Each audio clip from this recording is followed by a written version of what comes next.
Numbers 32. The Reubenites and Gadites, who had very large herds and flocks, saw that the lands of Jazer and Gilead were suitable for livestock. So they came to Moses and Eleazar the priest and to the leaders of the community, and said, Ataroth, Dibon, Jazer, Nimrah, Heshbon, Elileh, Sebam, Nebo, and Baon, the land the Lord subdued before the people of Israel, are suitable for livestock, and your servants have livestock. If we have found favor in your eyes, they said, let this land be given to your servants as our possession. Do not make us cross the Jordan. Moses said to the Gadites and Reubenites, should your fellow Israelites go to war while you sit here?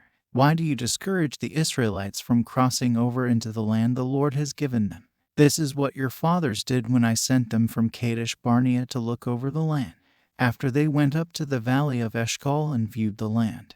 They discouraged the Israelites from entering the land the Lord had given them. The Lord's anger was aroused that day, and he swore this oath, because they have not followed me wholeheartedly. Not one of those who were 20 years old or more when they came up out of Egypt will see the land I promised on oath to Abraham, Isaac, and Jacob. Not one except Caleb son of Jephunneh the Kenizzite and Joshua son of Nun, for they followed the Lord wholeheartedly. The Lord's anger burned against Israel, and he made them wander in the wilderness 40 years, until the whole generation of those who had done evil in his sight was gone. And here you are, a brood of sinners, standing in the place of your fathers and making the Lord even more angry with Israel. If you turn away from following him, he will again leave all this people in the wilderness, and you will be the cause of their destruction.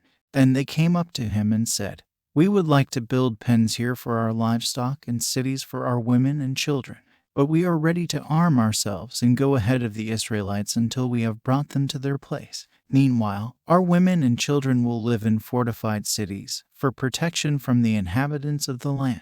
We will not return to our homes until every Israelite has received their inheritance. We will not receive any inheritance with them on the other side of the Jordan, because our inheritance has come to us on the east side of the Jordan. Then Moses said to them, if you will do this, if you will arm yourselves before the Lord for battle, and if all of you who are armed cross over the Jordan before the Lord until he has driven his enemies out before him, then when the land is subdued before the Lord, you may return and be free from your obligation to the Lord and to Israel, and this land will be your possession before the Lord. But if you fail to do this, you will be sinning against the Lord, and you may be sure that your sin will find you out. Build cities for your women and children, and pens for your flocks, but do what you have promised. The Gadites and Reubenites said to Moses, we your servants will do as our Lord commands. Our children and wives, our flocks and herds will remain here in the cities of Gilead.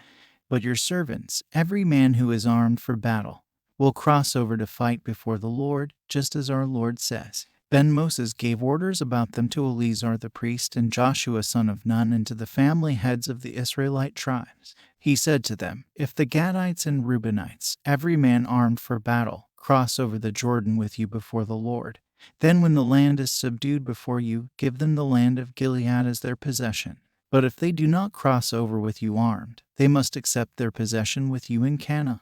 The Gadites and Reubenites answered, your servants will do what the Lord has said.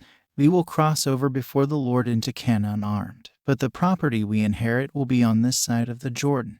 Then Moses gave to the Gadites, the Reubenites, and the half-tribe of Manasseh son of Joseph the kingdom of Sihon king of the Amorites and the kingdom of Og king of Bashan, the whole land with its cities and the territory around them. The Gadites built up Dibon, Ataroth, Aroer, Atroth-Shaphan, Jazer, Jogbeh, Beth Nimrah and Beth Haran as fortified cities, and built pens for their flocks. And the Reubenites rebuilt Heshbon, Elileh, and Kiriathaim, as well as Nebo and Baal-meon and Sibmah. They gave names to the cities they rebuilt. The descendants of Machir son of Manasseh went to Gilead, captured it, and drove out the Amorites who were there. So Moses gave Gilead to the Machirites, the descendants of Manasseh, and they settled there. Jair, a descendant of Manasseh, captured their settlements and called them Havoth-Jair. And Nobah captured Kenath and its surrounding settlements and called it Nobah after himself.